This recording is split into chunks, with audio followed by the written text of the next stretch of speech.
जाने। अपने हाथों को उठाओ, परमेश्वर से मांगो, परमेश्वर मेरी प्रार्थना और मेरे उपवास से बढ़कर बाइबल कहती है मनुष्य को तुझे जानना जरूरी है, क्योंकि जब मनुष्य तुझे जानता है तो उसका घमंड खत्म हो जाता है कि मैंने दुआ की और मैंने फास्टिंग प्रेयर की तो मैं चंगा हुआ। लेकिन प्रभु बाइबल कहती है यीशु मसीह को जानना ही चंगाई और छुटकारा है। परमेश्वर आज मुझ पर इतनी दया कर, तेरे वचन को समझूं, मैं उसे जान पाऊं परमेश्वर, और जब मैं तुझे जानूं, तेरे वचनों को मैं समझूं, जैसे आज तेरे दास तेरे पास्टर्स लोग परमेश्वर वो बीमारियों से रहित रहते हैं, वो प्रॉब्लम से दूर रहते हैं। इसका मतलब ये नहीं कि परमेश्वर को मुझसे ज़्यादा दुआ या फास्टिंग आपसे प्यार करते, नहीं, हम सब खुदावन से प्यार करते, लेकिन वो आपसे ज़्यादा स्टडी करता है, वो आपसे ज़्यादा खुदावन को जानता है, इसलिए वो आपको सिखाता है। इसलिए आज आप जो सुने मांगो परमेश्वर से, खुदावन मैं उसे जानने पाऊँ कि तू एकमात्र सच्चा परमेश्वर है। आज तेरा वचन मेरी जिंदगी में काम करे और मैं आशीष को पाऊँ, प्रभु यीशु मसीह के नाम में मांगते हैं, आमीन। स्वागत है आप सबका परमेश्वर के प्रेजेंस में। बैठ जाए सभी अपने स्थानों पे। हालेलुया। मौसम बहुत अच्छा है आज, थैंक्स करो परमेश्वर का।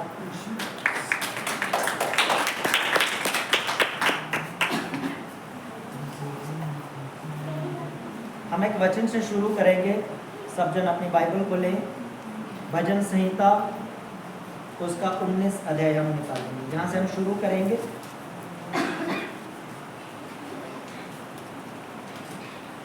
बुक ऑफ साम चैप्टर 19, भजन संहिता उसका 19 अध्याय और उसका 7 वचन और उसका 11 वचन, ये दोनों वचनों में एक ही लाइन लिखी है, सेम लिखा है। पेज नंबर 665 665 आप निकाल में सभी। यहाँ पे लिखा है यहोवा की व्यवस्था खरी है, वह प्राण को बहाल कर देती है। यहोवा के नियम विश्वास योग्य हैं, साधारण लोगों को बुद्धिमान बना देते हैं। सब बोले आमीन, हालेलुया। ठंड नहीं है, इतना इकट्ठा ना हो, लाइट बनाने खुले खुले होके बैठे, बहुत जगह है हमारे पास। और 11 वचन में लिखा है उन्हीं से तेरा दास चिताया जाता है, उनके पालन करने से बड़ा ही प्रतिफल मिलता है। सब बोले आमीन, हालेलुया। बाइबल कहती है परमेश्वर का जो वचन है, जो बाइबल है, दुनिया में बहुत सारी किताबें हैं जिनको लोग पढ़कर ज्ञान पाते हैं, जिनको लोग पढ़कर अपने आप को घमंड किससे इतना भर जाते हैं। अगर आप वेल एजुकेटेड के पास जाएं, अगर आप एक अच्छे पढ़े लिखे वकील के साथ जाएं तो आपको अपॉइंटमेंट लेना पड़ेगी। आपको बात करने में ऐसे लगेगा कि जैसे आप पता नहीं किससे बात कर रहे हैं, है ना, आप अपने आप को छोटा समझेंगे। लेकिन जब आप बाइबल को पढ़ते हैं और बाइबल के अंदर जितने भी हम बाइबल को पढ़ने वाले हैं, हम में ये कभी बात नहीं आती इसे कुछ नहीं आता, मैं ज्यादा जानता हूँ। हालेलुया। बाइबल घमंड को पैदा नहीं करती। बाइबल पढ़ने से हमें घमंड नहीं आता। बाइबल कहती है हम जितना बाइबल को पढ़ते हैं, परमेश्वर हमें ईश्वरीय बुद्धि के साथ हमें ब्लेस करते हैं। और जब एक व्यक्ति के अंदर ईश्वरीय बुद्धि आती है तो उसकी जिंदगी में से जो है कमियां, जैसे हम झूठ बोले, जहाँ उसे घमंड बोले, जहाँ ऊंचापन बोले, परमेश्वर उसको दूर कर कर अपनी स्वर्गीय महिमा से देता है और अपने नाम में परमेश्वर उसको ऊंचा करता है। सब बोले आमीन, हालेलुया। हम सब साधारण लोग हैं। हम में से ऐसा कोई नहीं जो हमारे माता पिता साइंटिस्ट हो, हम में से ऐसा कोई नहीं हमारे माता पिता डॉक्टर्स हो और बहुत सारी डिग्रियां उन्होंने हासिल की हो। लेकिन बाइबल कहती है साधारण लोगों को परमेश्वर का वचन बुद्धिमान बना देता है। आपको कोई आनंद नहीं आ रहा, कोई खुशी नहीं आ रही सुन के? हालेलुया। आप बुद्धिमान बनना नहीं चाहते, समझदार बनना नहीं चाहते। बाइबल कहती है परमेश्वर का वचन पढ़ने वाला और उसको सुनने वाला, जो भी इसको पढ़ता है, जो भी इसको सुनता है, परमेश्वर दोनों के लिए सेम नियम ठहराता है। परमेश्वर कहते हैं मेरे वचन को पढ़ने वाला और मेरे वचन को सुनने वाला वो बुद्धिमान हो जाता है, समझदार हो जाता है। हालेलुया। जब भी कोई अच्छी बात बोली जाए उस पर आमीन करा करो, ठप्पा लगाया करो, यस मैं उसमें शामिल हूँ, वो मेरे लिए है। आमीन, हालेलुया। और बाइबल कहती है इसका पालन करने से बड़ा ही प्रतिफल मिलता है। इसको सुनने से प्रतिफल नहीं मिलता, इसको मानने से हमें प्रतिफल मिलता है। आज अब आपको मैं बताऊंगा बिलीवर्स की जो लाइफ है वो अधूरी, लंगड़ी, प्रभु में आने के बाद भी बीमारी, कमियां, तंगियां, परेशानियां। एक विश्वासी, मैं कहता हूं, जब प्रार्थना में बैठता है और जब वो उपवास में बैठता है, पास्टर से ज्यादा मैंने विश्वासी कईयों को देखा उपवास करते हुए, पास्टर से ज्यादा मैंने विश्वासियों को देखा है प्रार्थना करते हुए। पंजाबी में फट्टे चक प्रार्थना, फट्टे चक उपवास है। लेकिन फिर भी उस लेवल की बरकत, उस स्टैंडर्ड की बरकत जो उनको मिलनी चाहिए, उनकी लाइफ में वो देख नहीं पा रहे। रीजन क्या, कारण क्या, आज मैं आपको वो बताता हूँ। हालेलुया। पहला रीजन ये है, पहला कारण ये है कि व्यवस्था को, बाइबल को सिर्फ हमने सुनना नहीं है, इसे सुनकर हमने मानना भी है। जो आज आपको सिखाया जाए, आप इस बात को रेगुलर करें कि नेक्स्ट संडे से, अगले रविवार से, या अगले दिन से, मंडे से, या आज से ये डिसाइड करें कि आज जो वचन होगा मुझे सिखाया जाएगा, उसको मैं रेगुलर रखूंगा, उसे मैं भूलूंगा नहीं। जैसा आज सिखाया जाए मैं वैसा ही करूंगा। हालेलुया। जब आप एक पौधा लगाते हैं, तो जब आप पौधे को लगाते हैं तो ऐसा नहीं आज जहाँ पे लगाया कल अच्छा नहीं लगा, यहाँ थोड़ा टेढ़ा लग गया, गलत जगह पे लग गया, परसों जहाँ, फिर बोलेंगे नहीं इसमें तो मकान बना रहे, इसको उठा के, है ना, उखाड़ के उस दूसरी जगह लगा देंगे, तो आपके चक्कर में क्या होगा, वो पौधा सूख जाएगा, आप खुद ही उसको मार देंगे। और नर्सरी वाले से जाके शिकायत करेंगे, कहते चल रहा ही नहीं है, उससे तो मालूम नहीं आपने उसकी हालत क्या कर दी बेचारे की, आपने इस तरह उसकी हालत बिगाड़ दी। उसने तो अच्छा बड़ा दिया था, लेकिन आपने उसे फलने की तो बड़ी दूर की बात है, आपने उसे बढ़ने के लायक नहीं छोड़ा। हालेलुया।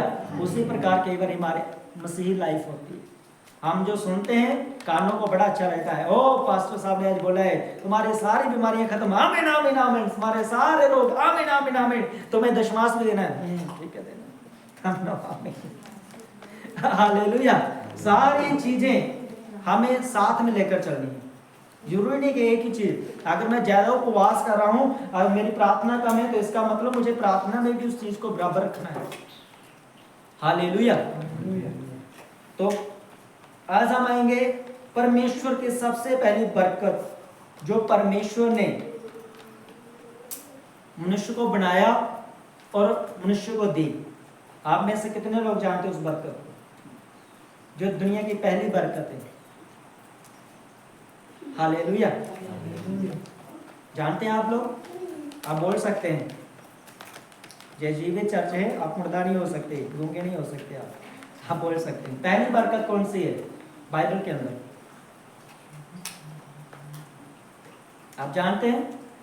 ज्यादातर लोग ये सिखाते हैं, जब परमेश्वर ने आदम और हवा को बनाया तो परमेश्वर ने उनको बोला फूलो फलो, समुद्र की सब मछलियों के ऊपर, धरती के ऊपर राज्य करो और बढ़ जाओ। पर मैं कहता हूं ये पहली बरकत नहीं थी। पहली बरकत क्या थी परमेश्वर की? हाँ जी, खुल के बोलो, कॉन्फिडेंस रखा करो। उत्पत्ति उसका 2 अध्याय हम निकालेंगे, आज हम शुरू से चलेंगे।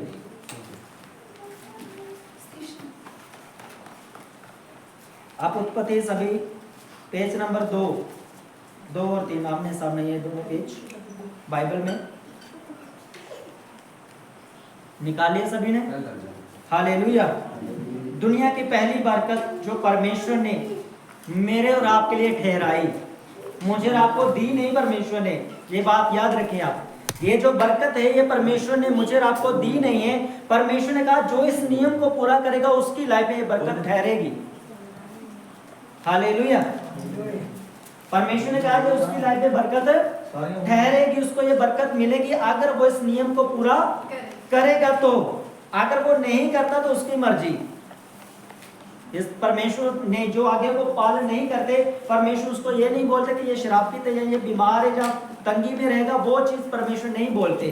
परमेश्वर ने कहा परंतु जो इस आज्ञा को मानेगा, जो इस आज्ञा को ठुकराएगा नहीं, जब इनकार नहीं करेगा, उसकी लाइफ में ये बरकतें आएंगी। तो हम पढ़ेंगे इस वचन को, ठीक है? उत्पत्ति उसका 2 अध्याय, उसका 2 और 3 वचन। तो आप समझ रहे, आज मैं बोलने जा रहा हूं सब्बत के ऊपर। किसके ऊपर?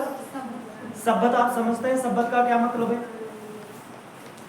बाइबल के अंदर शुरू में इसको सब्बत नहीं बोला गया, ये इब्रानी भाषा में इसको सब्बत बोला गया। तो पहले आप सब्बत का जो मीनिंग है वो आप रियल समझ लें, ताकि जब मैं आपसे बात करूं तो आप समझें कि मैं क्या बोलना चाह रहा हूं। ठीक है, जब परमेश्वर ने इस वर्ड को यूज किया या इस्तेमाल किया, तो परमेश्वर ने इब्रानी भाषा में इसको बोला था, जिसका जो शब्द इब्रानी भाषा है वो है शाबोट। क्या शब्द है? शाबोट। सभी बोलो, परमेश्वर ने क्या बोला? शाबोट। और ये शाबोट जो शब्द है ये निकला था, जो इसकी जो ट्रांसलेट हुई इंग्लिश के अंदर, इसका मतलब है रेस्ट। क्या हुआ? रेस्ट। और रेस्ट की जो ट्रांसलेट हुई हिंदी के अंदर, उसे बोला गया विश्राम। हालेलुया। क्या बोला गया उसे? विश्राम। तो जब आप विश्राम पढ़ते हैं तो विश्राम ये दिन को नहीं बोला गया, विश्राम मतलब जो परमेश्वर ने शाबोट बोला, जो शब्द परमेश्वर ने बोला, रेस्ट बोला, विश्राम। और विश्राम शाबोट का जो मतलब होता है वो होता है किसी काम को रोकना। जब हम बोलते हैं एक सेशन से दूसरे सेशन में जाना, मतलब एक काम खत्म हो गया, हम दूसरे काम में अभी चलते हैं। एक क्लास खत्म हो गई, एक पीरियड से दूसरे पीरियड में हम चलते हैं, उसको बोला जाता है शाबोट। तो परमेश्वर जो काम कर रहे थे, परमेश्वर ने उस काम को कंप्लीट करके अपने आप को बोला, इटसेल्फ को बोला साबोट गॉड। यानी कि अब तू क्या कर, खुद को बोला परमेश्वर ने रेस्ट कर। तो बाइबल कहती है, यहाँ पे साफ लिखा है उस टाइम के ऊपर जो परमेश्वर ने किया। 2 वचन से अब शुरू करते हैं। और परमेश्वर ने अपना काम जिसे वह करता था 7वें दिन समाप्त किया, और उसने अपने किए हुए सारे काम से 7वें दिन यानी कि शाबोट विश्राम किया, शाबोट किया। हालेलुया। रेस्ट की परमेश्वर ने क्या किया? यहाँ परमेश्वर ने ना तो आदम को बोला रेस्ट करने के लिए, ना हवा को बोला परमेश्वर ने रेस्ट करने के लिए, किसी मनुष्य को, मुझे और आपको परमेश्वर ने नहीं बोला रेस्ट करने के लिए। परमेश्वर ने खुद जो काम किया उसे परमेश्वर ने खुद को बोला कि अब मुझे शाबोट करना चाहिए, मुझे ब्रेक लेना चाहिए, मुझे रेस्ट करनी है, ताकि बाकी का जो काम है मैं उसे मनुष्य को सौंपूंगा, प्रकृति को सौंपूंगा। और परमेश्वर, अगर आप परमेश्वर को समझते और जानते हैं तो परमेश्वर आज भी काम करता है। हालेलुया। क्या करता है परमेश्वर? बोलो, आज भी उसका रजिस्टर्ड रोज खुला होता है। आज किसकी बारी है धरती के ऊपर से जाने की, और किसकी बारी है धरती के ऊपर आने की। हालेलुया। आज भी परमेश्वर काम करते हैं। यहाँ पर यीशु मसीह ने बाइबल में कहा, जब आप पढ़ते हैं मत्ती के अंदर, यीशु मसीह ने कहा मेरा पिता आज भी काम करता है, मुझे भी चाहिए कि दिन ढलने से पहले मैं भी अपने काम को समाप्त करूं। That means जब परमेश्वर ने जो हजारों लाखों साल पहले किया, यीशु मसीह भी उसे आकर मोहर लगाते हैं, उस बात को सत्य कहते हैं कि मेरा पिता आज भी काम करता है। हालेलुया। तो आप ये समझें कि परमेश्वर आज भी काम करता है, लेकिन आज के दिन जिसमें हम बैठे हैं परमेश्वर रेस्ट करता है और वो सिंहासन लगाकर बैठता है। जितने उसकी उपस्थिति में आते हैं वो उनको देता क्या है वो सीखेंगे। हालेलुया। परमेश्वर क्या करता है 7वें दिन? शाबोत, रेस्ट, विश्राम, यानी कि वो सेशन लेता है। अब ये रेस्ट का सेशन है, बाकी जो 6 दिन होते हैं वो उसमें काम करता है परमेश्वर। हालेलुया। तो परमेश्वर ने क्या बरकत दी उसमें? 3 वचन में परमेश्वर ने 7वें दिन को आशीष दी। हालेलुया। क्या दी परमेश्वर ने? आप ध्यान से समझें इस वचन को। परमेश्वर ने बरकत दी, कौन से दिन को दी? 7वें दिन को। आज विश्वासी क्या करते हैं? अगर सोमवार किसी के घर में मीटिंग है तो संडे मिस कर देते हैं, मैं जी सोमवार उसके घर में सत्संग सुन लूंगा। परमेश्वर ने बाइबल में अपने आप को, जब मुझे और आपको आगे जो नियम, आगे ये नियम भी बन गया। परमेश्वर ने क्या बोला कि संडे, मंडे, शनिवार के बीच में तू संगति कर जाके तब मैं तुझे आशीष दूंगा। या परमेश्वर ने यह कहा कि मैंने सब्बत के दिन को, जब विश्राम दिन को, वो चाहे वो शनिवार हो चाहे वो संडे हो, वो मैं आगे आके बताता हूँ ये कब होगा, हम उसमें बरकत पाते हैं। हालेलुया। पंजाबी में आशीष में बोलते हैं बरकत, और इंग्लिश में बोलते हैं ब्लेसिंग। हालेलुया। हमें कौन से दिन बरकत मिलेगी? बोलो।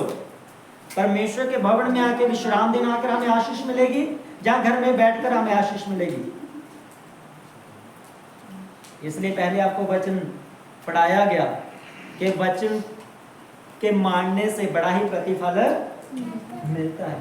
परमेश्वर ने बोल दिया है पहले कि अगर कोई वचन को मानेगा उसको बड़ा प्रतिफल मिलेगा। और परमेश्वर कहते हैं जो लोग संगति के दिन, 7वें दिन यानी कि संडे रविवार के दिन जो नियम आज ठहराया गया है हमारी संगति के लिए, जो कोई इसमें आता है परमेश्वर की महिमा करता है, बाइबल कहती है उसे मांगने की जरूरत नहीं है, उसे घुटने टेककर जरूरत नहीं, उसे रोने की जरूरत नहीं कि परमेश्वर मुझे आशीष कर। वो जैसे ही एंटर करता है खुदा के बन के भवन में, परमेश्वर की उपस्थिति में, वो ऑटोमेटिकली ब्लेस हो जाता है। आमीन, हालेलुया। आप सब ब्लेस हैं यीशु मसीह के साथ, क्योंकि आप उसका हिस्सा बन चुके हैं, आप उसका भाग बन चुके हैं। हालेलुया। उन लोगों के लिए प्रेयर करो और तरस खाओ जो अपने घरों में बैठे और उस बरकत से दूर हैं जो आज मैंने और आपने पाई। रोना चाहो तो उनके लिए रो भी सको प्रेयर करके कि जो बरकत आपने पाई है वो बहुत पीछे चले गए हैं वो लोग। हालेलुया। तो परमेश्वर ने पहली बरकत कौन सी दी? बरकत दी, आशीष दी परमेश्वर। वो आपकी चंगाई की हो सकती है, वो आपके घर का छुटकारा हो सकता है, वो आपके बच्चों की ब्लेसिंग हो सकती है, वो आपके काम नए काम की बरकत हो सकती है, कुछ भी आपके लिए हो सकता है। परमेश्वर ने क्या दी? आशीष दी। बोलो क्या दी 7वें दिन को? आशीष।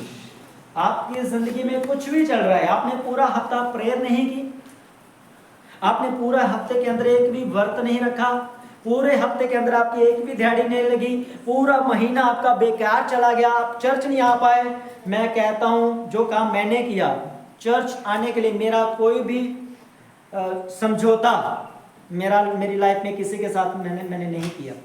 जिस दिन मैंने चर्च आना है, चाहे वो लाख रुपए का काम हो, चाहे वो दिहाड़ी हो, चाहे कुछ भी हो, ये मेरी लाइफ का रिकॉर्ड रहा है, सीक्रेट रहा है आपके सामने, जो मैं आज आपको खोल के बता रहा हूं। मैंने उधार पैसे लेकर मांग के, चाहे 4 बातें किसी ने सुना दी हो, लेकिन मैंने उन चीजों को परमेश्वर की उपस्थिति में अपने आप को अलग नहीं किया कि परमेश्वर मैं ये हूं, मैं वो हूं। कभी कंप्लेन नहीं, कभी कोई शिकायत नहीं। और बाइबल कहती है जब हम प्रभु के भवन में आते हैं, चाहे हम कितनी भी तंगी में क्यों ना हो, हम बरकत पाते हैं, हम आशीष पाते हैं यीशु मसीह के नाम में। हालेलुया।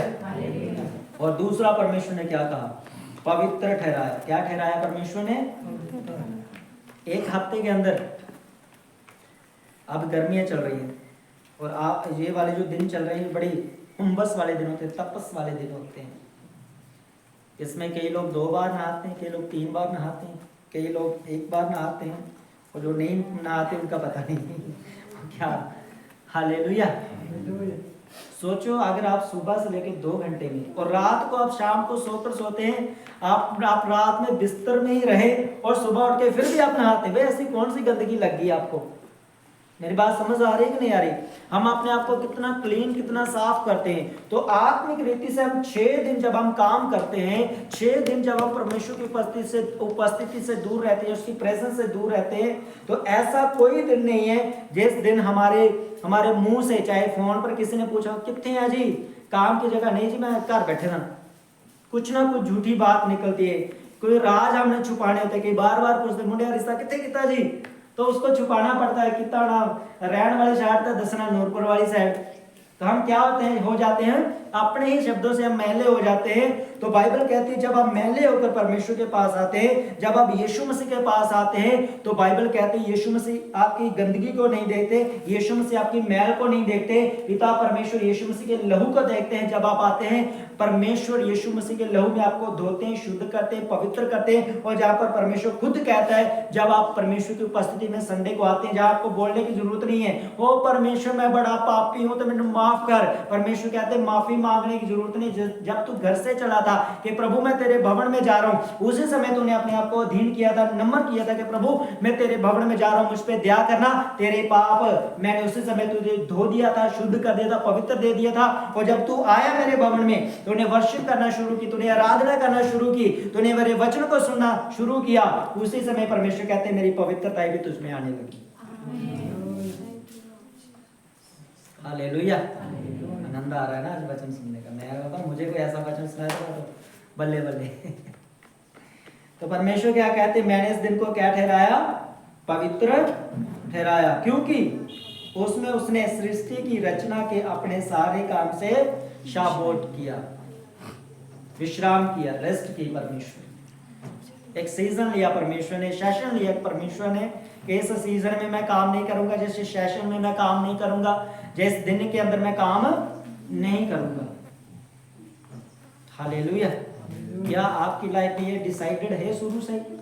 आप प्रभु में हैं पिछले 2 साल से, 5 साल से, 10 साल से, 15 साल से, बोर्न क्रिश्चियन, क्या ये आपकी लाइफ में डिसीजन आप ले चुके हैं कि मेरा जो वर्शिप डे है, मेरा जो संडे है, जो मेरी जो आराधना करने का दिन है मेरे परमेश्वर का, वो सदा के लिए छुट्टी का दिन है? क्या आप डिसीजन ले चुके हैं?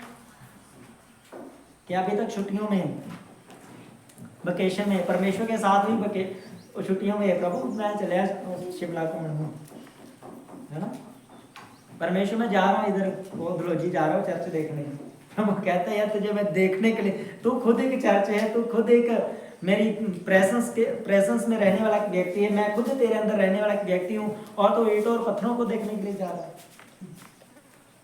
हालेलुया। मेरी बात समझ आ रही कि नहीं आ रही आपको?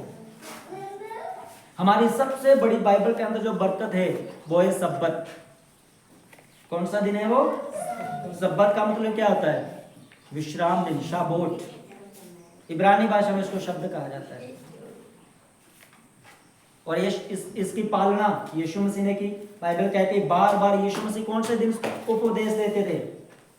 पढ़ो बाइबल को, मत्ती मरकुस लूका यूहन्ना, कहां पे यीशु मसीह ज्यादातर उपदेश कौन से दिन देते थे?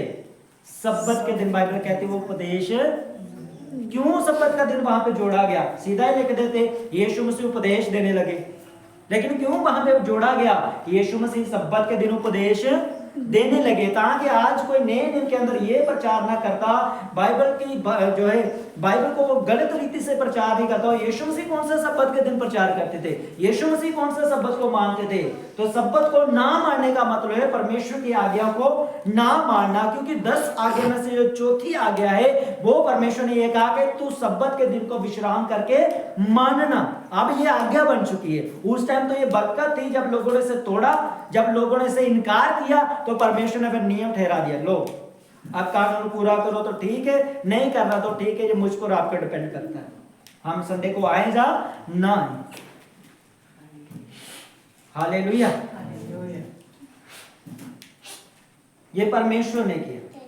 अब मैं आपको बताता हूं इसका जो मैंने स्टडी किया, इसका विश्राम दिन का जो परमेश्वर द्वारा सृष्टि के 7वें दिन के रूप में पवित्र ठहराया गया था, ये परमेश्वर के वचन की अब चौथी आज्ञा बन चुकी है। क्या बन चुकी है? व्यवस्था विवरण के अनुसार उसका 5 जो उसकी 15 आयत के अनुसार ये कौन क्या बन चुकी है? परमेश्वर के नियम में ये चौथी आज्ञा बन चुकी है, जिसे परमेश्वर ने आदम और हवा से पहले जिसे स्थापित किया, और आदम और हवा को शायद ये आज्ञा दी होगी या नहीं दी होगी, ये तो बाइबल में अंदर नहीं लिखा, लेकिन जो परमेश्वर ने रेस्ट की, परमेश्वर ने उनको जरूर बोला होगा कि मैं इस बाग आदन के बगीचे में मैं तुम दोनों को रख रहा हूं, इसका तुम फल तुम खाओ, इसकी देखरेख तुम करो। और परमेश्वर ने जरूर ये बोला होगा कि 7वें दिन मैंने काम काज करके रेस्ट की थी, मेरी बेटी मेरे बेटे आदम और हवा तुम भी क्या करना, 7वें दिन को विश्राम करना। तभी तो वो सिस्टम आगे चला, नहीं तो बच्चों को पीढ़ियों को कैसे पता चलता कि 7वें दिन जो है हमारे माता पिता ने, आदम हवा ने, जहाँ आगे हम पढ़ते हैं अब्राहम ने, इसहाक ने, याकूब ने, इन लोगों को कहां से पता चला? उस समय तो व्यवस्था थी नहीं, मूसा तो काफी टाइम के बाद आया, मूसा को भी व्यवस्था दी गई, लेकिन इनको कैसे पता चला कि 7वें दिन हमें क्या करना है? विश्राम करना है। इसका मतलब आदम हवा को भी परमेश्वर ने, बाइबल में तो वो नहीं लिखी गई सारी बातें, लेकिन पर्सनली हम अपनी घर की बातें अपने बच्चों को बताते हैं कि नहीं बताते? जब आप काम पे चले जाते हैं, दिहाड़ी पे चले जाते हैं, जॉब पे चले जाते हैं, जब आप कहीं शादी में प्रोग्राम में चले जाते हैं और आपके बच्चे स्कूल में होते हैं, आप बताकर जाते हैं कि नहीं कि घर की चाबी फलाने कोने में ईंट थले रखी है और बूटे थले रखी है और ऊपर ताकी से रखी है, बताते कि नहीं बताते? तो परमेश्वर ने भी की जो है राज जो है वो आदम हवा को जरूर बताया होगा कि सब्बत का जो दिन है वो तुम्हारे लिए बरकत और आशीष का दिन है। हालेलुया। और 7वें दिन का मतलब है कि परमेश्वर ने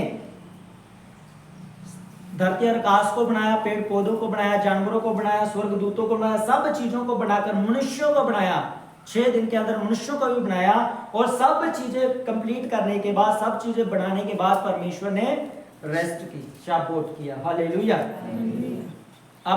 अब एक सवाल आता है, ये थ्योरी है, विश्वासियों के अंदर ये कम प्रचार किया जाता है, लेकिन पास्टरों के ऊपर ये ज्यादा सवाल आता है कि अगर परमेश्वर ने रेस्ट करनी थी तो आदम हवा के साथ करता, उनसे अलग परमेश्वर ने ये क्यों किया? हालेलुया। परमेश्वर ने डायरेक्टली ये क्यों कहा, उनके साथ मिलकर क्यों नहीं कहा? तो यहाँ पे एक सवाल भी आता है, अगर परमेश्वर उनके साथ करता, या परमेश्वर उनको बोलता कि तुम्हारे लिए ये सब्बत का दिन है, तो आदम और हवा ने, जब वो पापी हुए, बुरा स्वभाव उनके अंदर आया, शायद कहीं ना कहीं उन्होंने बोलना था, क्योंकि शैतान अपने आप को ज्यादा आगे रखता है, उसने वो बोलना था, ये पौधे परमेश्वर ने नहीं बनाए, मैंने बनाए, ये काम परमेश्वर ने नहीं किया, ये काम मैंने किया है। हालेलुया।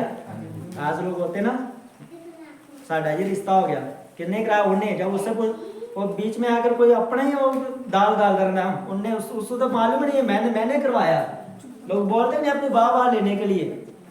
तो हो सकता है उस टाइम ये चीजें होती, इसलिए परमेश्वर ने किसी को उसके अंदर नहीं रखा, खुद को परमेश्वर ने रखा कि जो कुछ हुआ, परमेश्वर कहते हैं I am so I am, जो कुछ मैं हूं सो मैं हूं, जिसका मतलब ये होता है, परमेश्वर कहते हैं आदि से लेकर अंत तक एक ही यहोवा परमेश्वर, ये तुम्हारा और मेरा परमेश्वर। हालेलुया। तो इसलिए जो कुछ परमेश्वर ने बनाया था उसमें से परमेश्वर ने रेस्ट की और 7वें दिन को ठहराया। फिर ये एक नियम के रूप में आ गया। ये नियम कैसे बना वो मैं आपको बताता हूं, कि जो मैं आपसे मैंने शुरू में बात की कि विश्वासी आज वो लंगड़ा, आत्मिकता में काना, बोला, किसी ना किसी रीति उसके अंदर कमियां क्यों हैं, हम उसको पढ़ते हैं। व्यवस्था विवरण निकाले उसका 15 अध्याय 5 अध्याय उसकी 15 आयत को, व्यवस्था विवरण।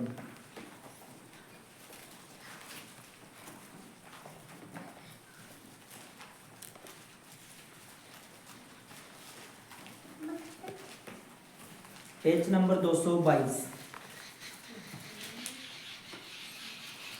15 मैं आपके लिए पढ़ता हूं, जहां पर परमेश्वर ने कहा मूसा के द्वारा, और इस बात को स्मरण रखना कि मिस्र देश में तू आप दास था, और वहां से तेरा परमेश्वर यहोवा तुझे बलवंत हाथ और बढ़ाई हुई भुजा के द्वारा निकाल लाया। इस कारण तेरा परमेश्वर यहोवा तुझे विश्राम दिन मानने की आज्ञा देता है। पहले क्या था? पहले एक बरकत थी, पहले एक ब्लेसिंग थी, पवित्रता थी, लेकिन उसके बाद परमेश्वर ने कहा ये आज्ञा है, अगर तू प्यार से नहीं मानता तो फिर तेरे लिए मैं हथियार इस्तेमाल करता हूं।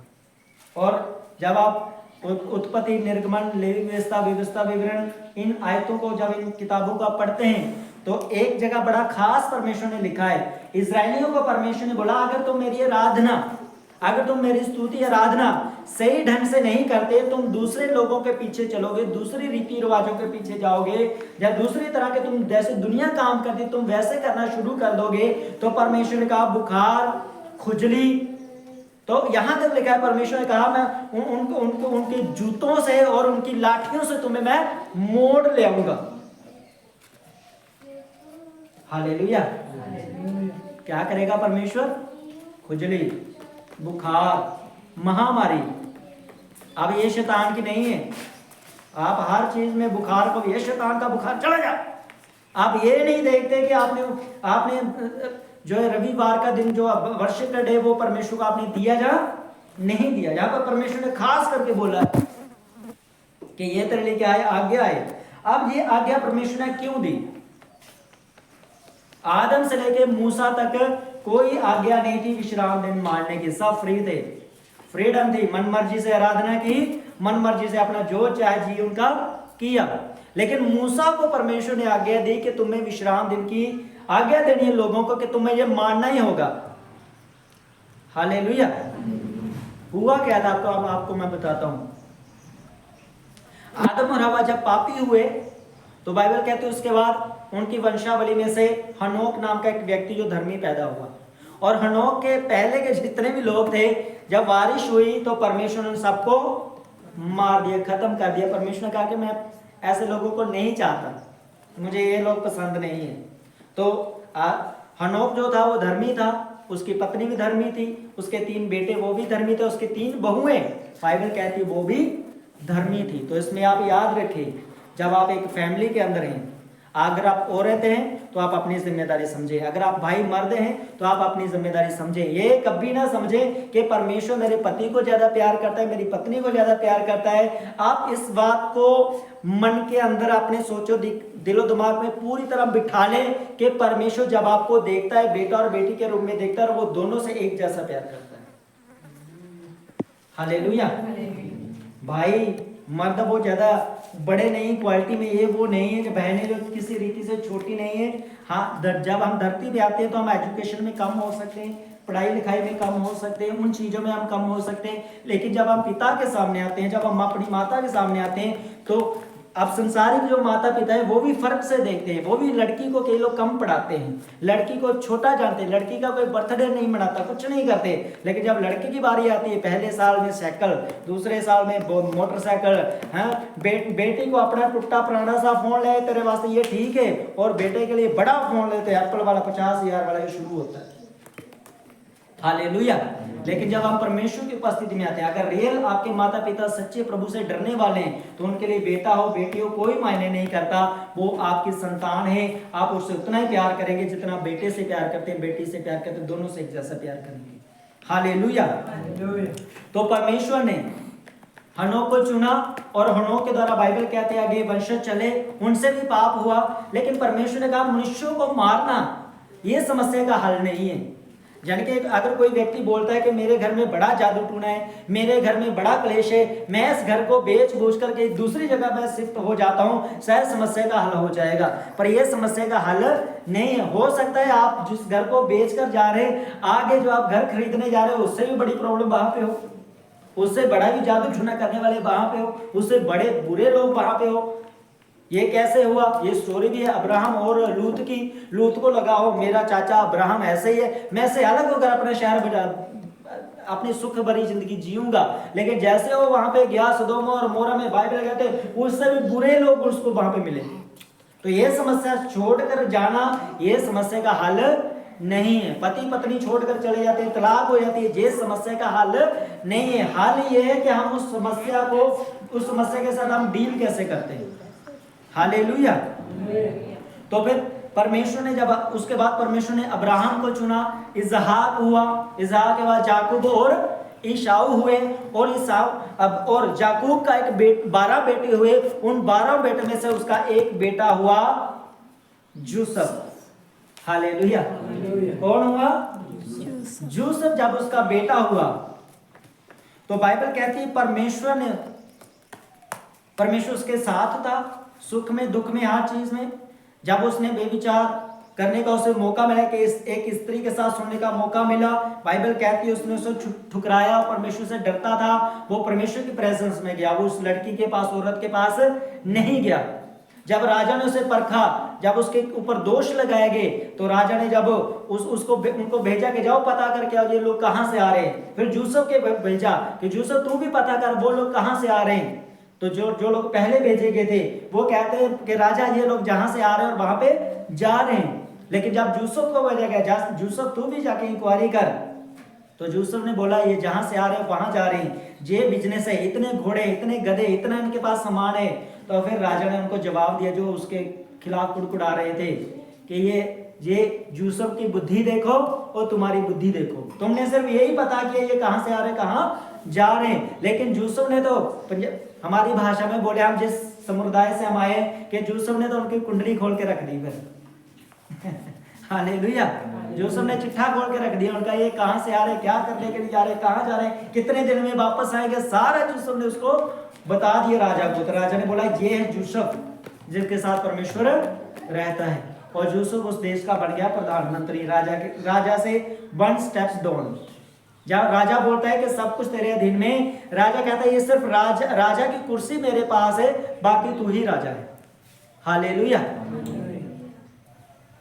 उसके बाद बाइबल कहती है याकूब, उसके पुत्र यूसुफ, ये फैमिली को जब अकाल पड़ा, जब ये मिस्र में आए तो ये लगभग 70 लोग हो चुके थे।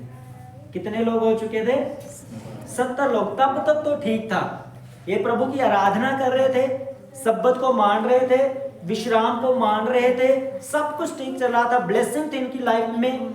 और बाइबल कहती है जब यूसुफ परमेश्वर में सो गया, जब मर गया, उसके बाद एक नया राजा पैदा हुआ और वो यूसुफ को नहीं जानता था। जब वो राजा आया तो उसने देखा कि ये लोग कौन हैं, हमारे तो अपने मिस्री लोग हैं, पर ये यहूदी लोग, ये लोग कौन हैं, तो वो नहीं जानता था। उसने क्या किया, सभी यहूदी लोगों को, परमेश्वर के लोगों को गुलाम कर दिया और ये गुलामी चली 400 साल तक, मूसा के टाइम तक। ये वो लोग थे सभी।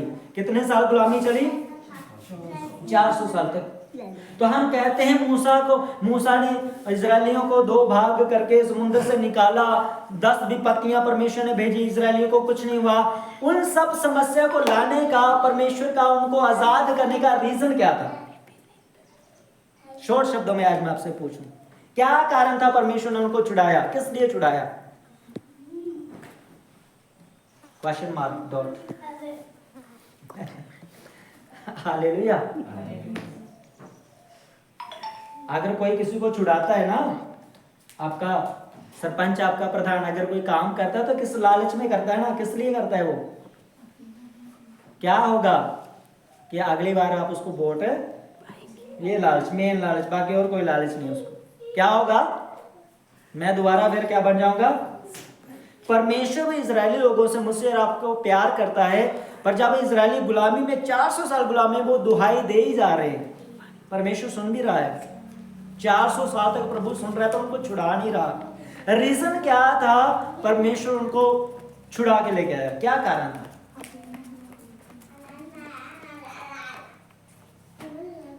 कमाल की बात है। जब आप मेरे साथ पर्सनली बैठते हो, डराते हो मुझको, पास्टर भी इतने साल हो गए प्रभु में, आपको तो पता ही नहीं कुछ। पता होगा, हालेलुया। चलो कोई बात नहीं, मुझे भी मालूम है, लेकिन होता क्या है, जो मेन पॉइंट होता है हम उसके ऊपर आएंगे। आपको मालूम है परमेश्वर ने इजरायली को ना तो ब्लेस होने के लिए छुड़ाया, ना तो उनको बरकत देने के लिए छुड़ाया, किसी काम के लिए परमेश्वर ने उनको नहीं छुड़ाया। परमेश्वर की एक कंडीशन थी, एक ही कारण था उनको छुड़ाने के लिए। इजरायली एक ही चीज की दुहाई देते थे कि परमेश्वर हम तेरी आराधना कैसे करें और कहां करें, क्योंकि मिस्री उनको आराधना नहीं करने देते। वो कहते थे हमारी आराधना करो। जैसे 10 विपत्तियां की कौन सी आई? डड्डू आ गए, मेंढक आ गए उनके घर में। तो मेंढक का कारण क्या था? मिस्रियों का एक देवता था, मेंढक का देवता, तो उसको बड़ा मानते थे। तो परमेश्वर ने जितनी 10 विपत्तियां भेजी वो उनके सभी मानने वाले थे। तो यह परमेश्वर ने मेंढक भेजे। अब मिस्री एक मेंढक के साथ तो बड़े खुश हैं, हमारा ये हम जिसकी आराधना करते हैं। जब बहुत सारे मेंढक आए तो फिर तो कहने लगे कि मेंढक साहब चले जाओ, हम एक ही चाहिए, ज्यादा नहीं चाहिए। वो सब घड़ों में आ गए, पानी में आ गए, सब जगह आ गए। तो परमेश्वर ने उनको बताया, परमेश्वर ने उनको मिस्रियों को ये चीज बताई कि तुम्हारे ये जितने भी 10 जो तुम्हारे पिलर हैं जहां के, जिनको तुम मानते हो, और मेरे लोगों को भी तुमने पीछे लगा के रखा है, ये मेरी दृष्टि में, जब मेरी पावर के सामने ये कुछ भी नहीं। और उनमें से एक भी, 10 में से एक भी परमेश्वर का सामना नहीं कर सका। नील नदी उनका सामना नहीं कर सके परमेश्वर। हालेलुया। परमेश्वर ने उनको हराया। और यहूदियों की एक ही मांग थी कि परमेश्वर हम तेरी आराधना करना चाहते हैं।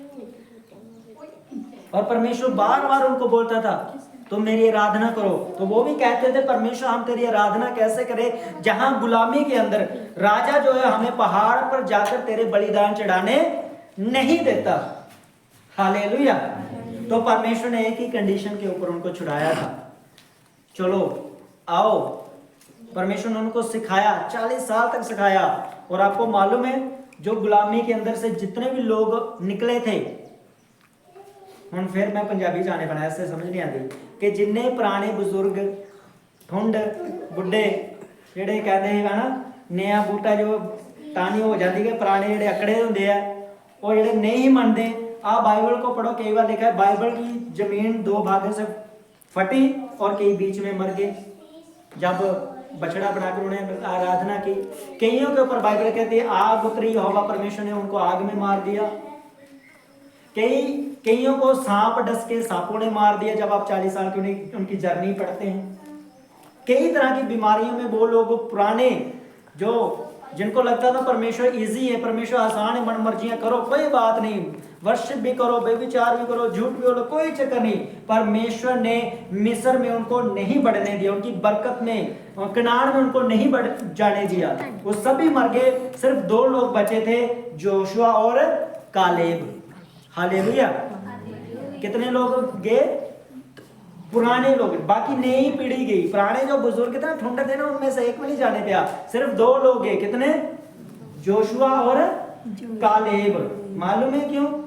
क्योंकि वो परमेश्वर से डरते थे। कालेब कौन था? जोशुआ कौन था? जोशुआ मूसा के साथ रहने वाला, मूसा का चेला था। और कालेब कौन था? कालेब वो व्यक्ति था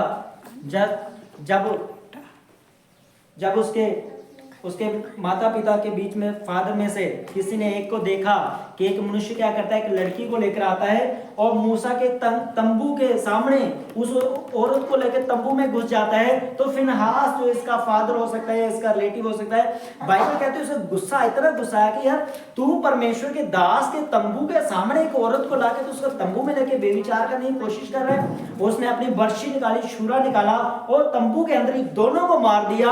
और बाइबल कहते हैं उसने यहोवा की जलन को जो है लोगों के ऊपर प्रकट किया। तो कालेब जो था उन्हीं में से था, इसलिए परमेश्वर की कृपा कालेब के ऊपर हुई और ये कनान में जाने पाए। हालेलुया। ये कनान देश में, बरकत के देश में जाने पाया। हालेलुया। तो जहां पे जब आजादी में से ये बाहर आए, जब गुलामी से बाहर आए, तो परमेश्वर ने फिर शनई पर्वत के ऊपर उनको 10 नियम दिए गए। और 10 नियम के अंदर परमेश्वर ने बोला, जब आप ये 5 अध्याय के ऊपर वाली लाइन, जब आप 11 से शुरू करते हो तो 15 तक जब आप पढ़ते हो, परमेश्वर ने कहा तू मत भूलना गुलामी में तू कैसे चिल्लाता था कि परमेश्वर हम तेरी आराधना कहां करें। गुलामी के अंदर तू मेरी दुहाई देता था कि परमेश्वर हम तुझे बलिदान कहां पे चढ़ाएं। परमेश्वर ने कहा तेरे पास कोई बहाना नहीं है कि तू ये बोलने पाए कि फलाना राजा मुझे तंग कर रहा है, वो व्यक्ति मुझे तंग कर रहा है, हम तेरी आराधना करें। मैं कहता हूं आप भी ब्लेस्ड लोग हो, आपके पास चर्च है जो रजिस्टर्ड है, आपका पास्टर वो भी, डोंट वरी अबाउट एनीथिंग। उन लोगों से पूछो जो घरों में चर्चे लगाते हैं, डर डर के लगाते हैं।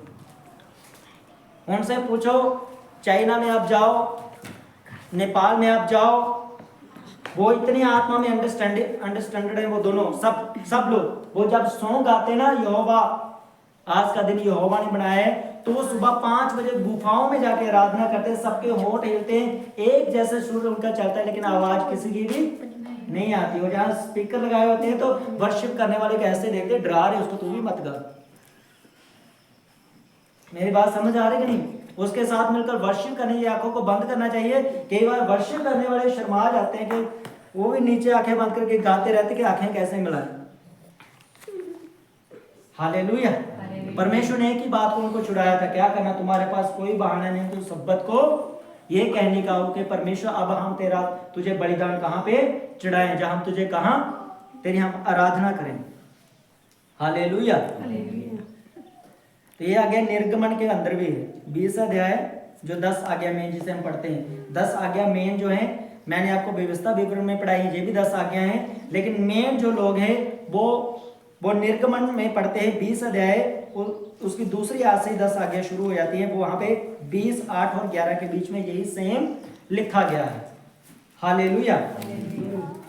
अब हम आते हैं कि ये सब्बत जो है वो इजरायली कैलेंडर के अनुसार ये शनिवार का दिन है। कौन सा दिन है? अब सीखने वाली बात है, ठीक है। जो सब्बत का जो डे है वो कौन सा डे है? हफ्ते का जो पहला दिन वो कौन सा है? शनिवार को, सैटरडे है वो।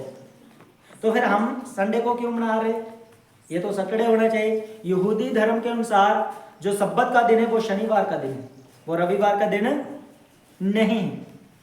और यीशु मसीह स्वर्ग जाने के बाद ही चेलों ने इसकी जो पालना की है, वो भी सब्बत का दिन शनिवार को ही मनाते थे। पर आप एक चीज नए नियम के अंदर नोटिस करना, जब आप नए नियम को पढ़ते हैं, मत्ती से जब आप प्रकाशित वाक्य तक पढ़ते हैं, पौलुस ने बेविचार के ऊपर खुल के बोला, पौलुस ने मूर्ति पूजा के ऊपर खुल के बोला, पौलुस ने झूठ चुगली के ऊपर खुल के बोला। लेकिन जब आप सब्बत को पढ़ते हैं, किसी भी परमेश्वर के दास ने सब्बत के ऊपर ज्यादा कुछ लिखने की कोशिश नहीं की। ये बाइबल का राज है, ठीक है। ज्यादातर आप पत्रियां पढ़ो, आप गोस्पल पढ़ लो, गोस्पल के अंदर लिखा गया है यीशु मसीह सब्बत के दिनों को उपदेश देते रहे।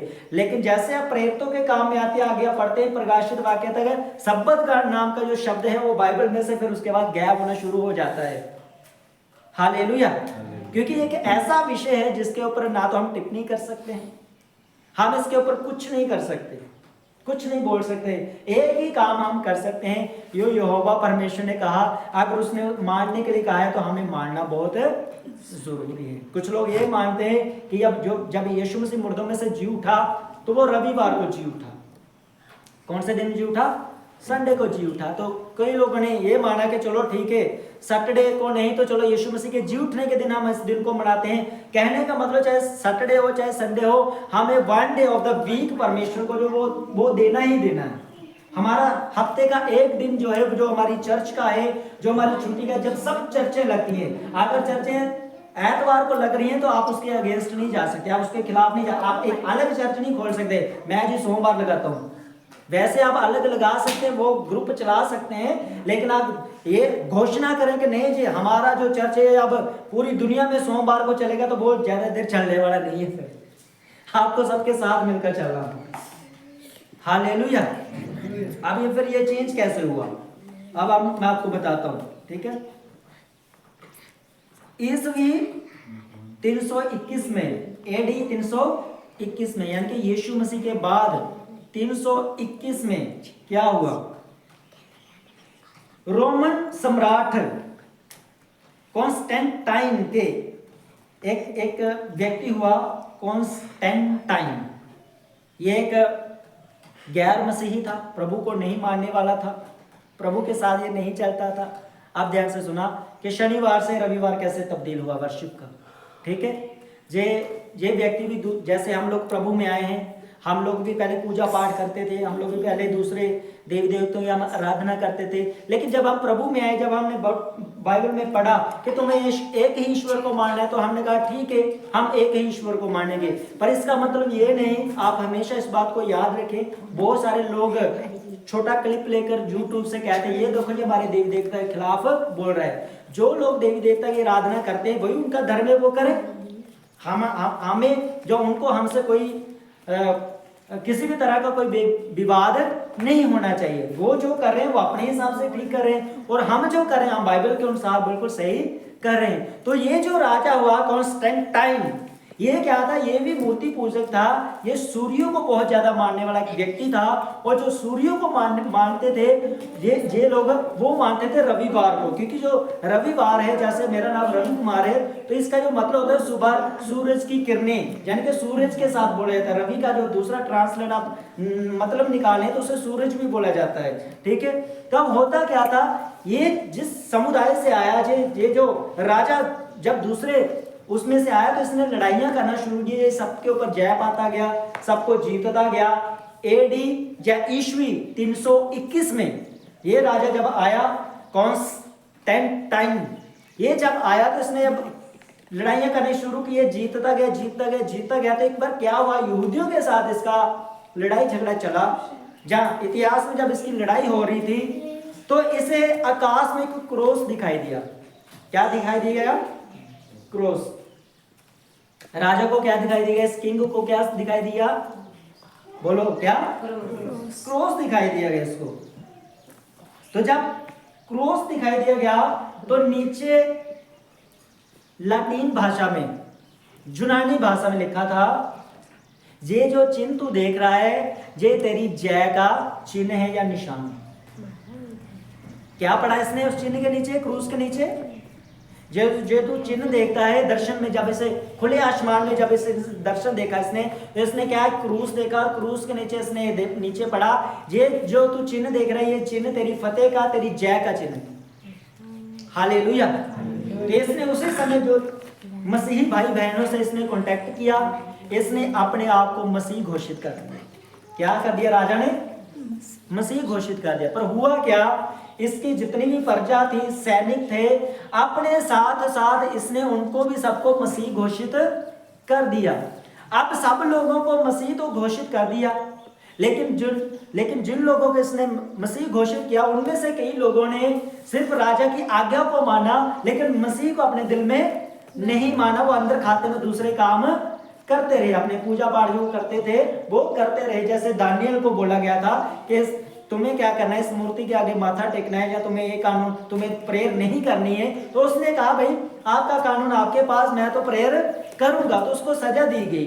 तो इन्होंने भी क्या किया, इन्होंने मसीह का कानून तो आ गया कि मसीह को मानना है, लेकिन लोगों ने दिल से एक्सेप्ट नहीं किया, दिल से उन्होंने माना नहीं। तो राजा ने उस टाइम ये नियम लागू किया जो जिसमें हम आज भी हैं।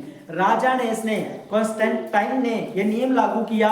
इसने कहा कि जो रविवार का दिन है, जो संडे का दिन थे, ये क्या करते थे, मैं जैसे आपको बता रहा, ये रविवार क्या करते थे, ये सूर्य की बड़े पूजा करते थे। ये पूरा उसको पानी जल जो देते थे, पूरा काम करते थे। इसने कहा हम उस चीज को छोड़कर अब हम मसीह की आराधना करेंगे। हम मसीह के पीछे चल रहे हैं, क्योंकि उस चीज को हम हटा के हम इस चीज की पालना करेंगे। तो हुआ, इसने आगे तो पालन कर दी। अब नियम जो था वो लोगों ने मानना था, नियम जो वो जनता ने मानना था, इसके पुजारियों ने मानना था जो इसके साथ काम करते थे। तो उन्होंने क्या किया, जब राजा कुछ टाइम के बाद चेक करने गया, जब घोषणा हो गई, सब कुछ बन गया, तो राजा जब कुछ टाइम के बाद उनको देखने के लिए गया, तो वो मसीह की पूजा नहीं कर रहे थे, मसीह की आराधना नहीं कर रहे थे, वो उसी प्रकार सूर्य देवता की आराधना कर रहे थे। तो बाइबल कहती है सूर्य देवता आग का गोला है। तो राजा को ये बात अच्छी नहीं लगी, पर अब जो था ये ऐलान हो चुका था, क्योंकि जब पहले एक राजा कोई बोलता था तो सिर्फ अपने राज्य के लिए नहीं बोलता था, पूरी दुनिया में उस नियम को लागू किया जाता था। तो फिर एडी में या ईस्वी 321 में जब ये घोषणा की गई कि रविवार के दिन जो है आराधना की जाएगी, उसके बाद से लेकर आज फिर रोमन कई संस्थाओं ने इस नियम को जो है मानना शुरू किया। इसी राजा ने फिर 25 दिसंबर की जो है डेट को डिसाइड किया। आगे स्कॉलर्स आए, बाइबल के पढ़े लिखे लोग जो आए, उन्होंने जो है फिर ईस्टर को भी स्थापित किया। उन्होंने माना कि ईस्टर को हमें इस दिन में मनाना है, इतनी तारीख को मनाना है। उन्होंने यीशु मसीह की डेट जी उठने की, उसके ईस्टर की, उसके क्रिसमस की, उन्हें जन्मदिन की सभी डेटों को उसने क्या किया, सेट किया। तो ये तब से ये प्रोग्राम चलता आ रहा है, जिसे अब नहीं मानना जा, इसे इनकार हम बिल्कुल भी नहीं कर सकते। तो जो रविवार की जो छुट्टी थी ये भी वहीं से शुरू हुई। जो छुट्टी इस राजा ने जो डिक्लेयर किया था वो आज भी चल रही है। हालेलुया। तो अब हम क्या करें, हम तो फंस गए। हम सब्बत शनिवार को मनाए या हम सब्बत रविवार को मनाए, फिर क्वेश्चन मार्क डॉट। क्या करेंगे आप? हालेलुया। बाइबल कहती है आपको अपने सरकारों के अधीन भी रहना कि नहीं रहना, कहती बाइबल। लिखा है बाइबल में, क्या लिखा है कि तुम्हें अपने उच्च अधिकारियों के, अपनी सरकार के, उनके लिए प्रार्थना करने के लिए भी बोला गया और उनकी अधीनता में रहने के लिए भी बोला गया है। तो अगर ये नियम हुआ है हमारे लिए कि ठीक है कि एतवार की तुम्हारे लिए छुट्टी है, तुम अपने ईश्वर की जिससे तुम मानते हो तुम उसकी आराधना कर सकते हो। अगर चर्च में आराधना हो रही है तो यहाँ पास में मंदिर में भी क्या हो रही है, आराधना हो रही है कि नहीं हो रही, वो कर रहे कि नहीं कर रहे। अगर जहाँ आराधना हो रही है तो चलो बाकी अपने धर्मों के अनुसार होता है, लेकिन संडे के दिन ज्यादा जो लोग कहाँ पे जाते हैं, मंदिरों में जाते हैं, चर्च में जाते हैं, माथा टेकने जाते हैं और वहां से फिर अपना वो काम काज जो शुरू करते हैं, अपना जहाँ भी उन्होंने जाना होता है। ज्यादातर लोग जो है वो करते हैं, लेकिन आजकल उल्टा हो गया है। जो बंदा है सरकारी, उसका ब्याह भी संडे, उसका जन्मदिन भी संडे, मरे दिन पता नहीं कैसे प्रभु चेंज कर देता है, बाकी नहीं तो उनके सारे काम संडे ही संडे। वो प्रभु के खिलाफ जाता है और अपने शरीर के भी विरुद्ध जाता है। हालेलुया। अब हम ये नहीं कह सकते कि मुझे शनिवार को सब्बत मानना है, और ये भी नहीं कह सकते कि मुझे रविवार को सब्बत मानना है। हमें ये करना है कि हमारी सरकार ने हमारे लिए क्या ठहराया है, हमारी चर्च ने हमारे लिए क्या ठहराया है। आज जो मेरे लिए नियम है वो मेरे लिए क्या ठहराते हैं। अगर हम आज अब बाइबल के अनुसार आप चलते हैं, सरकार की अधीनता में जो संडे की आराधना में हम जो आज छुट्टी है, हमें सब काम काज से हमें छुट्टी है, बिल्कुल सरकार हमें कोई भी हम पर थोपती नहीं कि तुम्हें छुट्टी के दिन भी काम करना है। और ये दिन परमेश्वर ही कहते हैं, मसीह में जब मसीह मुर्दों में से जी उठा, इसलिए इसको सब्बत के दिन में भी कई लोग तब्दील करते हैं, इसको बदलते हैं। शनिवार हो या संडे हो, हमारे लिए तो मैं तो बोलता हूँ ये मेरे लिए रविवार का दिन ठहराया गया। रविवार के दिन को मेरे लिए बोला गया है कि मुझे आराधना करनी है, तो दैट मीन्स मुझे आराधना करनी है। अब जो इसमें आएगा, बाइबल कहती है यहोवा परमेश्वर ने कहा वो आशीष तो होगा और पवित्रता उसकी लाइफ में काम करेगी। और जो मैंने शुरू में बात कही आपसे, पहला वचन जो हमने पढ़ा था, दूसरा वचन जो हमने पढ़ा था, जो यहोवा के वचन की पालना करेगा वो उसका प्रतिफल पाएगा। हालेलुया, वो उसका प्रतिफल। तो सोचो उन लोगों के बारे में, तरस करो, रोवो। मैं पंजाबी में पिट्टो होना लोगों के बारे जो आज प्रभु के भवन में नहीं है, आराधना में नहीं है, आज की बरकत वो गवा चुके हैं, आज की जो है चर्च में आने की जो वो आशीष है, पवित्रता है, उसको गवा चुके हैं, जिसे परमेश्वर खुद कहते हैं वो ब्लेस्ड हो। हालेलुया। आपका रविवार, संडे, वर्शिप डे, परमेश्वर के साथ जो आपकी बाचा है, इसमें आपका सगा बेटा हो, बेटी हो, पत्नी हो, माता पिता हो, कोई भी हो, आपने उससे बढ़कर परमेश्वर को वो दिन देना है। हालेलुया। क्या करना है? वो दिन किसको देना है? जिस दिन आपने इसे तोड़ना शुरू कर दिया, समझ लो कि आप एक लंगड़े मसीही बन रहे हैं, समझ लो एक आप काने मसीही बन रहे हैं, सोचो आप एक कमजोर मसीही बन रहे हैं, आप समझ लो कि आप एक बरकत रहित मसीही बन रहे हैं, जिसे परमेश्वर ने आपके लिए बनाया गया, ठहराया गया। हालेलुया। आप चर्च में हफ्ता भर रहो, मुझे कोई प्रॉब्लम नहीं है। अगर आप संडे में नजर आते नहीं आते तो मुझे आपसे कोई प्यार नहीं, आप मेरे दिल में नहीं हो, आप परमेश्वर के भी दिल में नहीं हो। हालेलुया। मेरी बात समझ आ रही कि नहीं आ रही? आप ये बात भी मुझे समझाना पड़ेगी, मैं आपको समझाता हूँ, ठीक है। एक बेटा जो अपने माता पिता की जिसने कभी सेवा नहीं की, जिसने उसने कभी उनको कोई पैसा नहीं भेजा, कोई दुख में, कोई सुख में, कोई कुछ नहीं, तो दो ही माता पिता, एक इकलौता बेटा है, उसने अपनी लाइफ में उसका कोई फर्ज अदा नहीं किया, तो उसका बूढ़ा बाप मर जाता है, जब वो आएगा उसकी माता क्या बोलेगी? क्या बोलेगी? तेरा हूं आंदा की फायदा, ना तो कभी हाल पूछया, ना कोई पैसा भेजा, ना तो कभी मिलया, हुण तेरा प्यो मर गया, हुण की लेना है? मेरी बात समझ आ रही कि नहीं आ रही? कई बार हम ऐसे होते हैं, हम प्रभु के साथ चलते हैं, हम प्रभु में हम कई तरह के मीटिंग्स अटेंड करते हैं, लेकिन अगर आप संडे वाले दिन, जिस दिन आपको आना चाहिए, उस दिन अगर आप नहीं होते, तो बाइबल के अनुसार वो बरकत जो डायरेक्ट आपको परमेश्वर देता है, जिसमें पास्टर का कोई रोल नहीं है, जिसमें जो है किसी प्रकार का आपके भाई बहन का प्रार्थना में कोई रोल नहीं है, इसमें आपका खुद का रोल है। आए और उस बरकत को आप ग्रहण करें यीशु मसीह के नाम। हालेलुया। इसमें किसी तीसरे व्यक्ति का कोई रोल नहीं है, जो आपका पर्सनल व्यक्तिगत है।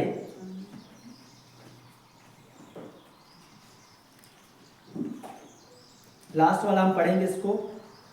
ईसाई संदर्भ में सब्बत का मतलब यह है कि हम परमेश्वर को अपना काम करने दें और उसके साथ विश्राम करें। हालांकि अब ये एक बाध्यकारी धार्मिक प्रतिबद्धता नहीं है, बल्कि व्यक्तिगत विश्राम का विषय है। हालेलुया। इसमें किसी व्यक्ति का, जो मैं आपसे कह रहा हूं, कोई लेना नहीं, आपका व्यक्तिगत एक रिश्ता होना चाहिए परमेश्वर के साथ। कई लोग होते, मेरी पत्नी अच्छा है, ठीक नहीं, कोई नहीं, आज मैं इतने रहना। कई बार मेरा पति अच्छा है, थोड़ा मैं घर में रहती। इसमें यहाँ पे साफ लिखा गया है, जो मैं स्टडी कर रहा हूं, इसमें बताया गया है कि इसमें आपका किसी के साथ कोई सब्बत के साथ आपका रिश्ता है, और सब्बत के बिना आपका और दूसरे के साथ सब्बत वाले दिन कोई रिश्ता नहीं है। वो आपका आपके परमेश्वर के साथ और सब्बत के साथ है, बस। अगर आप सब्बत में आएंगे तो आप लंबा जिएंगे, आपकी पत्नी या पति नहीं जिएगा। अगर आप सब्बत में रहते तो आप प्रतिफल पाएंगे, दूसरा नहीं पाएगा कोई। हालेलुया। तो सब्बत की देखो कितनी तगड़ी महत्वता है। ये प्रचार में सारा दिन करता रहूं तो नहीं खत्म होगा। ये सब्जेक्ट इतना बड़ा है, इसलिए बड़े बड़े प्रेरितों ने, बड़े पौलुस जैसे इतने बड़े पढ़े लिखे लोगों ने भी इस विषय को टच नहीं किया, छुआ नहीं उन्होंने, क्योंकि उनको मालूम था कि अगर हम कुछ भी लिखते हैं तो नई कलीसिया के ऊपर इसका कुछ अलग प्रभाव पड़ेगा। इसलिए ये बात उन्होंने परमेश्वर के ऊपर ही छोड़ के रखी है कि जो परमेश्वर ने कहा है वो ठीक है। आमीन है उसके ऊपर, हालेलुया। इसलिए उसके ऊपर कोई दूसरी तीसरी टिप्पणी नहीं हुई। और बाकी जितनी संस्थाएं, जितने रूल चेंज हुए, शनिवार से रविवार को किया गया, उन्होंने भी इसके ऊपर कोई टिप्पणी नहीं की गई। उन्होंने भी इस बात को एक्सेप्ट किया कि ठीक है, हमारी सरकार जब छुट्टी जो घोषणा रविवार को हुई, उन्होंने कहा कि हम भी इसको एक्सेप्ट करते हैं, ये बाइबल के खिलाफ नहीं है। क्योंकि शनिवार को जो है यीशु मसीह मुर्दों में वो सो रहे थे, लेकिन रविवार को सुबह पो फटते बाइबल कहते मुर्दों में से जी उठे। तो उन्होंने इस बात को एक्सेप्ट किया कि ठीक है, हम सब्बत को रविवार करके मानते हैं, क्योंकि यीशु मसीह के जी उठने का दिन भी है। हालेलुया। तो ये मसीही लोगों के लिए, यहोवा परमेश्वर को मानने वाले लोगों के लिए, जब मेरे और आपको मानने के लिए डबल बरकत बन जाती है। आप लास्ट पॉइंट है, मेरा ध्यान से सुना, कितनी बरकत बन जाती है? डबल। कितनी बरकत? पहली कौन सी है? तो आशीष पाएगा और पवित्र ठहराया जाएगा। दूसरी बरकत कौन सी है? यीशु मसीह मुर्दों में से जी उठा। तो जब हम प्रभु के भवन में आते हैं, परमेश्वर हमारी हर मुर्दा चीज को यीशु मसीह में जिंदा कर देते हैं। हालेलुया। आप बीमारी में आए, बीमारी को परमेश्वर निकालकर आपको चंगा कर सिद्ध कर एक जीवित अच्छा व्यक्ति परमेश्वर आपको बढ़ाकर खड़ा करते हैं। इसलिए बार बार आजकल बोला जाता है कि जीवित चर्च का हिस्सा बनो। तो कुछ लोग विरोध कहते आपकी जीवित चर्च है, बाकी की मुर्दा चर्च है। तो ठीक है भाई, जैसा आप विश्वास करते हैं ये आपके ऊपर डिपेंड करता है, परंतु मैं ये अंगीकार करता हूँ, मैं ये एक्सेप्ट करता हूँ कि मैं एक जीवित चर्च का हिस्सा हूँ और मैं एक जीवित चर्च को चला रहा हूँ, क्योंकि मैं सब्बत के ऊपर भी विश्वास करता हूँ और यीशु मसीह के जी उठने के ऊपर भी विश्वास करता हूँ। और जब मैं इस दिन को मानता हूँ, मैं सब्बत की बरकत को भी लेता हूँ और मैं यीशु मसीह के जी उठने की बरकत को भी लेता हूँ। हालेलुया। तो आप सब्बत को, आप सब्बत के दिन आपको कोई भी किसी तरह की शिकायत है तो कृपया आप परमेश्वर से प्रार्थना में बोलें कि प्रभु मेरे लिए रास्ते खोल। और मैं विश्वास करता हूँ कि आने वाले दिनों में परमेश्वर आपको ब्लेस करेंगे, आपके रास्तों को खोलेंगे, और ऐसा दिन कभी भी नहीं होगा जिस दिन आप सब्बत को तोड़ नहीं पाएंगे। क्योंकि सब्बत को तोड़ना एक शैतान का बड़ा हथियार है आपकी लाइफ में। पैसे की तंगी देना, सफर दूर है, आपको काम काज न मिलने देना, आपको बीमार करना, सब्बत के दिन आपको संडे उदास कर देना, किसी की बात जो आपने कभी नहीं सुनी तो उसने कुछ बोल दिया तो बात को दिल पे ले लेना, मैं जाना ही नहीं आज। सब्बत का दिन सोच लो कि अगर कोई अटैक सब आपके ऊपर करने वाला है, ज्यादातर डेविल शैतान, वो सब्बत के दिन किसी ना किसी रीति से आपके मन को तोड़ेगा और चर्च की ओर आपको अपना मुंह करने नहीं देगा। हालेलुया। आप ब्लेस हैं यीशु मसीह के सामर्थी नाम में, क्योंकि आज आप सब्बत के दिन भी शामिल हैं और यीशु मसीह के जी उठने के दिन भी शामिल हैं। परमेश्वर आप सबको आशीष दे।